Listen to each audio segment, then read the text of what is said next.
जनगण अधिनायक जय हे भारत भाग्य विधाता।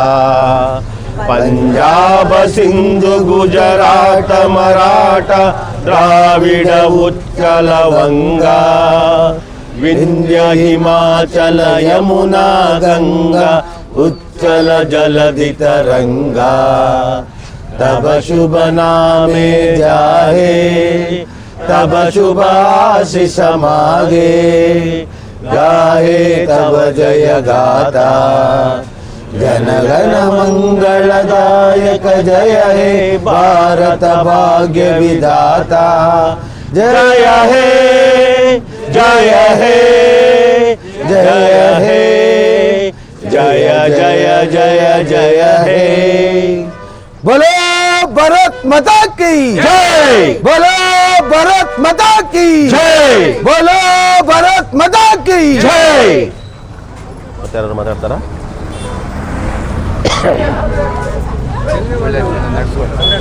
ನಮಸ್ಕಾರ. ಜೋಸೆಫ್ ನಗರ ಮತ್ತು ನೆಹರು ನಗರದ ನಮ್ಮ ಎಲ್ಲ ನಾಗರಿಕರು ಸೇರಿ ಇವತ್ತು 80ನೇ ವರ್ಷದ ಸ್ವಾತಂತ್ರ್ಯ ದಿನಾಚರಣೆಯನ್ನು ನಾವು ಇವತ್ತು ಆಚರಿಸ್ತಾ ಇದ್ದೀವಿ. ನಿಮಗೆಲ್ಲ ಗೊತ್ತಿದೆ ಸ್ನೇಹಿತರೆ, ಈ ದೇಶದಲ್ಲಿ ಸ್ವಾತಂತ್ರ್ಯಕ್ಕಾಗಿ ಹೋರಾಟ ಮಾಡಿ ಬಲಿದಾನವನ್ನು ಕೊಟ್ಟು ಮಡಿದವರು ಸಾವಿರಾರು ಜನ.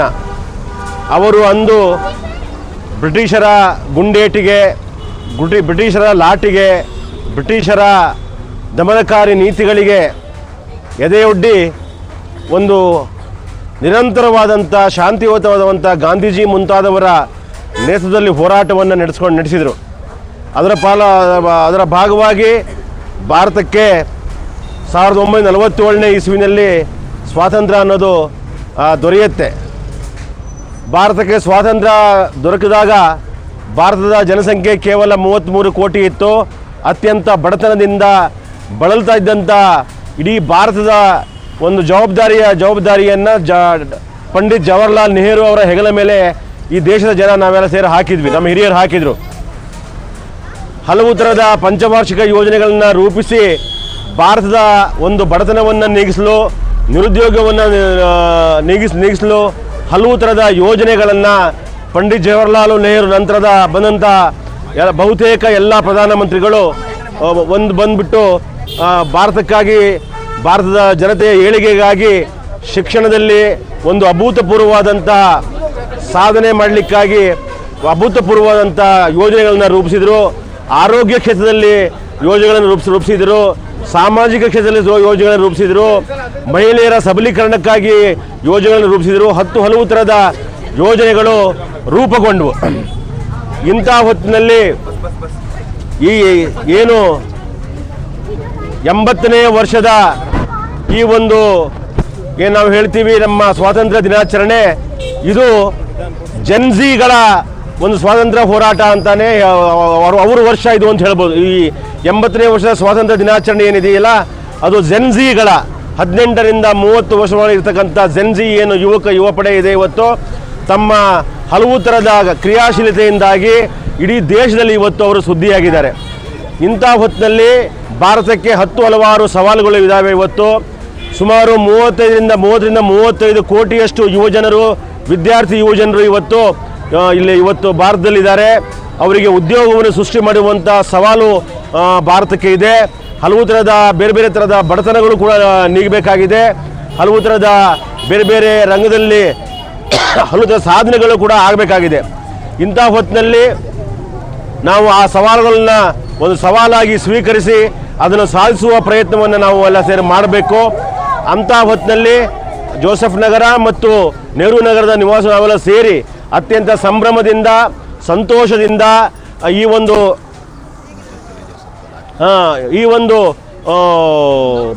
80ನೇ ಸ್ವಾತಂತ್ರ್ಯ ದಿನಾಚರಣೆಯನ್ನು ಈ ಜಗತ್ತು ಕಂಡಂಥ ಅಪರೂಪದ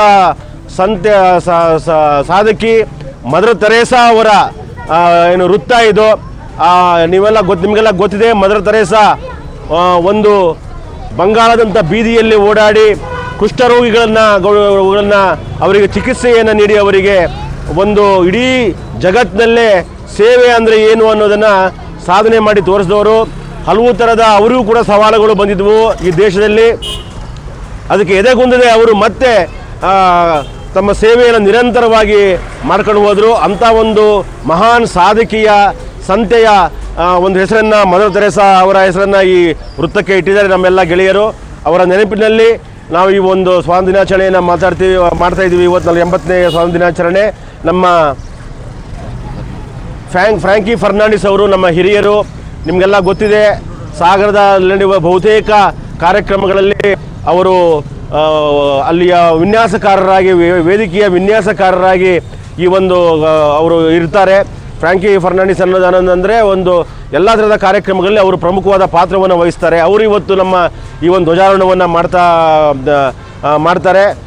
ಫ್ರಾಂಕಿ ಲೋಬೋ ಅವರು ಈ ಒಂದು ಧ್ವಜಾರೋಹಣ ಕಾರ್ಯಕ್ರಮದಲ್ಲಿ ಇಲ್ಲಿ ಬಂದು ಪಾಲ್ಗೊಂಡು ಇದನ್ನು ಮುಂದುವರಿಸ್ಕೊಡ್ಬೇಕು ಅಂತ ಸರ್ ಮಾಡಿ ಸರ್.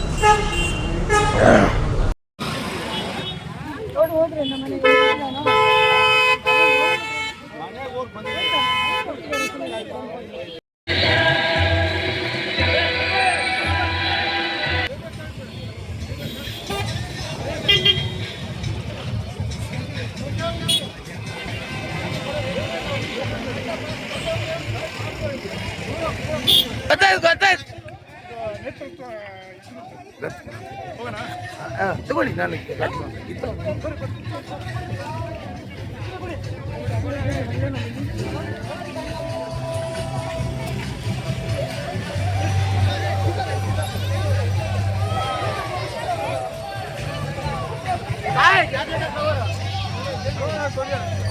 ಕೊಡ್ತಾರೋ